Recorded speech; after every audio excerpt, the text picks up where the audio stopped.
여러분께 저희가 이제 부탁을 드린 게 시민 북밴 은종복 씨가 저렇게 오랜 시간 저기서 꿋꿋하게 정말 소나무처럼 버텨주고 계시잖아요. 그래서 우리가 은종복 씨를 응원할 수 있는 어떤 하나의 비기들을 부탁을 드렸거든요. 표정들이 벌써 다시 뭔가 눈빛이 막 이제 장착을 하셨어요. 그래서 책 한 권씩을 저희가 또 좀 부탁을 드렸거든요. 어떤 분께서 먼저 할까요? 아무래도 뭐 형님께 애정 표현을 먼저 하시는 게 좋을 것 같습니다. 박태근 북밴. 네, 뭐 종복이 형님을 비롯하여 이 책 모임을 하시는 많은 분들께 재미난 새로운 계기가 될 만한 책을 골라왔습니다. 제가 가져온 책은요, 바로 이 책인데요. 종이로 사라지는 숲 이야기입니다. 네. 이 책 같은 경우는요, 제목에서 나와 있듯이 책이나 뭐 우리가 흔히 쓰는 인쇄용지라든지 신문용지, 이렇게 종이를 만들면서 얼마나 많은 숲과 나무들이 지금 황폐화되고 있는가, 이런 것들을 전해주는 책인데요. 네. 뭐 도덕적으로 윤리적으로 누구를 비판하자는 게 아니라 책 모임이라는 것 자체가 책을 내용적으로만 각자 읽고 끝나는 게 아니라 무언가 새롭게 도모해보기 위해서 만나는 분들이잖아요.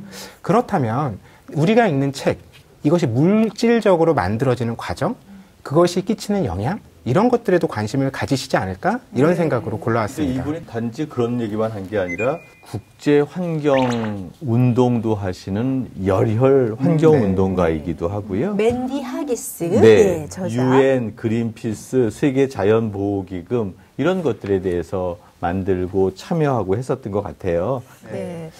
책을 만들 때 종이를 어쩔 수 없이 쓰일 수밖에 없지 않습니까? 네. 그렇다면 나무나 숲에 조금은 덜 부담이 가는 방식의 출판은 없을까? 이런 고민도 해볼 수 있는데 이 책에 굉장히 반가운 사례가 나옵니다. 왜냐하면 저희가 이제 사실 지나가는 말이긴 하지만 네. 지금은 뭐 1인 출판도 많고 스스로 책도 많이 내지만 예전에 뭐 책 내야지 뭐 그럴 맞아요. 때 나무한테 미안해서 어떻게 함부로 책을 내 이런 얘기들 저희 많이 네. 했었어요 사실. 맞아요. 예. 아이 감히 그렇지, 맞아요. 알량하게 이런 짓씩 갖고 나무한테 미안해서 어떻게 책을 내 이런 생각들 했었거든요. 겸손할 뿐만 아니라 환경보호의 의식도 있는 분이네요. 네. 근데 그런 면에서 볼 때 사실 우리가 이제 무작정 책을 막 양산해 낸다는 게 이 종이가 결국은 나무가 만들어주는 거잖아요. 네. 나무에게 전혀 미안해하지 않아도 될 법한 작가의 얘기가 나옵니다. 아, 그래요? 어떤? 바로 2013년에 노벨 문학상을 수상한 캐나다의 작가 앨리스 멀로우인데요. 이 앨리스 멀로우가 자신의 책이 출간되기 얼마 전에 재생용지로 책을 만들 수 있다는 걸 알게 됩니다. 그래서 출판사에 연락을 합니다. 이번에 나온 내 책 출간이 미뤄져도 좋으니 종이를 재생지로 바꿔서 찍읍시다. 앨리스 멀로는 당시에 이미 캐나다의 국민 작가였기 때문에 출판사에서 그 요청을 쉽게 거절할 수가 없었습니다. 부랴부랴 재생지로 찍어서 책을 냈고요. 이것이 화제가 되면서 조앤 K 롤링, 해리포터의 작가, 이 당시 시리즈가 캐나다에도 출간 중이었는데 출판을 앞두고 있던 책이 해리포터와 불사조 기사단이었습니다. 그런데 이 소식을 들은 조앤 롤링이 내 책도 이번에 캐나다에서 낼 때 재생지로 찍으면 좋겠다라고 얘기를 한 거예요, 출판사와. 그 책 한 권만으로요, 나무 39,000그루가 사라지지 않았습니다. 39,000그루요? 네. 왜냐하면 굉장히 많은 나무를 써야 되니까요. 책이 많이 팔렸기 때문에. 그 캐나다판 서문에 롤링이 이런 말을 썼습니다. 해리포터의 책이 먹을 세계에 존재하는 근사한 숲들을 구하는 데 도움이 되고 있습니다. 이 숲들은 오랑우탄, 늑대, 곰 같은 마법의 동물들의 보금자리입니다. 이렇게 생각해보면 이런 작가뿐만 아니라 책을 실제로 구매해서 읽는 소비자인 독자들도 여러 가지 활동과 목소리를 통해서 이런 일들을 벌일 수 있지 않을까? 이런 상상을 해봤습니다. 네. 우리나라에서 그런 작가가 있어요. 윤호석 교수님이라고요. 국민대학교에 환경운동 하시는 분인데요. 이제 그 제지사에 가면 다 이제 몇만 잔씩 팔고 나서 몇천 장, 몇백 장씩 남는 종이들이 있답니다. 근데 종이의 색깔들이 약간씩 달라서 이제 어떤 거는 미색이 강하고 어떤 것은 형광색, 흰색이 강한 거예요. 더 이상은 상품성이 없는 거죠. 보통은 그걸 버린대요. 그래서 이 선생님이 그걸 알고 모든 그 제지사에 있는 짜투리 종이만 다 달라. 그래서 책을 내셨는데 거기에는 아주 강한 미색부터 흰색, 회색까지 다양한 색질의 종이들로 연결된 책인데 그게 마치 나무 나이테처럼 훨씬 다양한 거예요. 그리고 이제 그 서문에다가 그런 그린 디자인의 컨셉을 썼는데 아마 지금 얘기한 작가랑 너무 일맥상통하고 그 의미가 너무 와닿았어요. 예. 그러니까 우리가 전혀 생각하지 못하는 부분일 수도 있겠지만 그렇죠. 한 번쯤은 좀 곰곰이 생각해 보면 좋을 법한 예, 그렇죠. 부분을 짚어주셨어요. 자, 이어서 윤성호 북배는 어떤 책 가져오셨습니까? 저는 일단 독서 모임은 한 번으로 끝내면 안 되기 때문에 이제 한 작가, 서포터즈 한 분을 모셔왔습니다. 일단 제가 사진을 보여드릴게요. 이제 네. 국제적인 프로그램이 됐어요. 와, 네, 이렇게 좋습니다. 누군지 혹시 아시겠어요? 잘 모르겠지만 윤성훈 북밴과 닮았는데? 제가 오늘 헤어스타일 좀 헤어스타일을 그렇게 맞춰서. 해달라고. 그랬구나. 네, 분위기가 맞아요. 너무 네. 영미문학 최고의 고전 예. 퀴즈입니다. 오만과 편견의 저자 제인 오스틴인데요. 네. 섬세한 문체 이런 걸로 전 세계를 휘어잡고 영국 문학의 진수 이런 것들을 전 세계에 안내해준 그런 작가가 아닌가 생각이 드는데 왜 이분을 모셨죠? 제인 오스틴 하면은 세계적으로도 인기가 많고 국내에서도 관심이 뜨거운 그런 작가인데요. 아무래도 연애와 결혼에 대한 그런 소설들을 많이 발표했잖아요. 네. 그게 18세기와 19세기 초까지의 그런 이야기 배경이긴 하지만 그럼에도 불구하고 지금 또 그 M4 세대를 살아가는 젊은이들에게 줄 수 있는 통찰력이 있을 것 같아요. 왜냐하면 요즘에 사실 좀 안타까운 일이지만 그 연애라는 부분이 3포 세대 때 벌써 들어갔어요. 네. 그럴 정도로 연애부터 포기하는 거죠. 지금 이 세대의 젊은이들이. 그렇기 때문에 그 드라마나 영화나 문학을 통해서 좀 뭔가 대리만족을 얻고자 하는 그런 일들이 있어서 그 리얼리티 프로그램이라든가 이런 데서 이렇게 그 소위 뭐 짝짓기 프로그램 같은 것들이 많이 보여지고 있는데 사실 그런 거보다도 그 제인 오스틴의 소설을 읽으면 거기에 그 여성과 남성의 그 밀고 당기는 심리전 네 그리고 그걸 또 통해서 그 사회를 읽을 수 있는 어떤 부분들도 많이 볼 수가 있고요. 그렇기 때문에 이제 이런 책을 가지고 그 독서 토론을 하면 여성들은 물론이고 지금 이제 남성들도 굉장히 관심을 갖고 있는 부분이기 때문에 좀 그 책방에 많은 사람들이 오지 않을까 해서 이제 추천하게 됐습니다.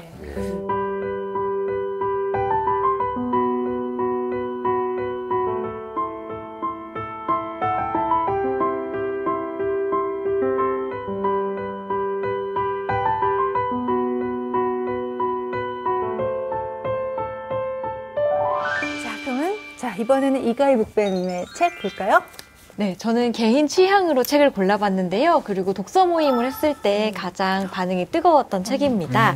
사람의 목소리는 빛보다 멀리 간다라는 책인데요. 캘리그라피 너무 멋있어요. 네, 위화 작가가 쓴 책이에요. 네.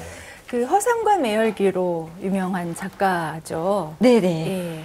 예. 저도 이 책을 네. 작년에 제가 꼭 읽어야지 할 리스트에 했다가 아직도 못 읽은 책인데 예, 작가부터 좀 소개해 주세요. 뭐 중국에서 노벨 문학상 수상자가 나오면 이 사람일 것이다. 네. 뭐 이런 작가들이 있다면서요. 중국의 최고의 반열에 이미 올라 있다라고 생각이 들고요. 또 하나 중요한 건 이제 중국의 문학에 대해서 우리의 젊은이들이 독서 시장에서 반응하고 있구나. 뭐 이런 생각도 함께 해요. 영화로도 만들었잖아요. 그렇죠. 하정우 씨가 예. 감독 겸 주연. 그러니까 그래서 이제 서양의 어떤 스토리텔링 이것뿐만 아니라 동양의 중국의 스토리텔링에 다시 뭐 옛날에 삼국지가 그랬던 것처럼 서유기가 그랬던 것처럼 그런 시대가 된 게 아닌가 이런 생각도 함께 갖게 되네요. 네, 여러 가지 소설로 굉장히 중국에서는 사랑받는 작가예요.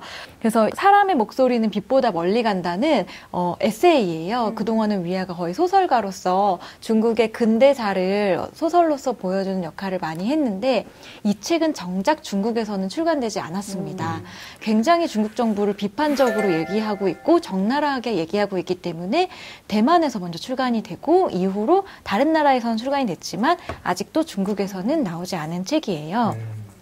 이제 이 책의 서문에 위아 작가가 그런 얘기를 하는데요. 1989년 6월 5일에 천안문 사태가 벌어지는데요. 중국 네티즌들은 아직도 이 날짜를 언급하지 못한다고 해요. 워낙 인터넷 검열이 있어서요. 그래서 5월 35일이라는 방식으로 우회적인 표현으로 얘기를 한다고 하는데, 뭐 오늘날의 대학생들은 사실 천안문 사태를 알 수 있는 루트가 거의 없지만 그래도 이 민주화에 대한 갈망 때문에 이렇게 소소하게 얘기가 조금씩 일어나고 있다라는 얘기를 해요.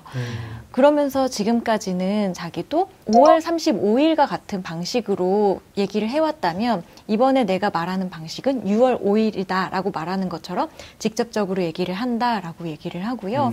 뭐 천안문 사태부터 사실 문화대혁명이나 뭐 이런 중국의 그 큰 이슈를 다 겪고 살아온 작가로서 자기가 그 시대 정신에 입각해서 이 기록을 남겨야겠다라는 생각으로 10개의 키워드를 가지고 얘기를 하고 있고요. 꼭 그런 역사적인 것뿐만 아니라 저는 맨 마지막 키워드도 재밌었는데 네. 산채라는 얘기를 하는데 중국어로 샨짜이에서 짝퉁에 대한 문화도 얘기를 해요.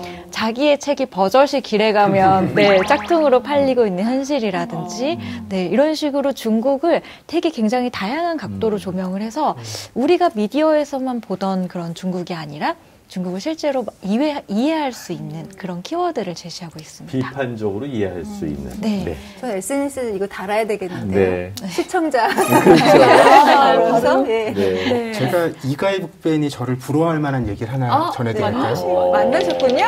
위화 작가가 형제를 편했을 때 네. 2007년 8년쯤인데 네. 한국에 방문을 했었고요. 그 당시 형제를 펴낸 출판사에서 제가 편집자로 일을 했었기 때문에 출판사에서 같이 어깨동무도 하고 술도 마시고 진짜요? 이런 아름다운 기억이 지금 문득 떠올랐네요. 네. 이럴 때는 저기 눈빛이 보세요. 이럴 때는 사진 이런 입증 서류가 필요합니다. 말로 하지 마시고요. 네. 좋아요. 네. 아니, 그 중국의 작가들, 너무 훌륭한 작가들도 있고 훌륭한 영화 감독들도 있는데 그들이 이제 정치적인 이유로 책이 출판되지 못하거나 또 영화도 개봉하지 못하는 경우가 너무 많거든요. 네, 그 중에 한편 저도 그 천안문 사태를 배경으로 한 그런 작품 중에 하나가 여름궁전이라는 로에 감독의 영화가 있는데요. 뭐 로에 감독은 또 이제 영화 좋아하시는 분들은 많이 아는 그런 아주 훌륭한 감독인데 그 작품 보면은 그 이제 시골에서부터 북경의 대학을 온 그런 이제 뛰어난 학생들이죠. 대학생들이 정말 격정적인 어떤 사랑의 감정을 느끼는 것과 그리고 이제 이 정치적 격변기에 어떤 그 학생 운동을 하는 것과 이게 병치시켜서 이제 표현하고 있는데 영화가 끝날 때쯤이면 굉장히 쓸쓸해지는 네, 그런 작품이었어요. 네. 네, 추천해드립니다. 예. 좋습니다. 자, 2019년 이렇게 정말 뜨겁게 북소리 시작을 했어요. 네. 여러분과 말씀을 나누다 보니까 한 작가 집중 탐구해도 참 재밌겠다라는 생각도 좀 저는 들었는데요.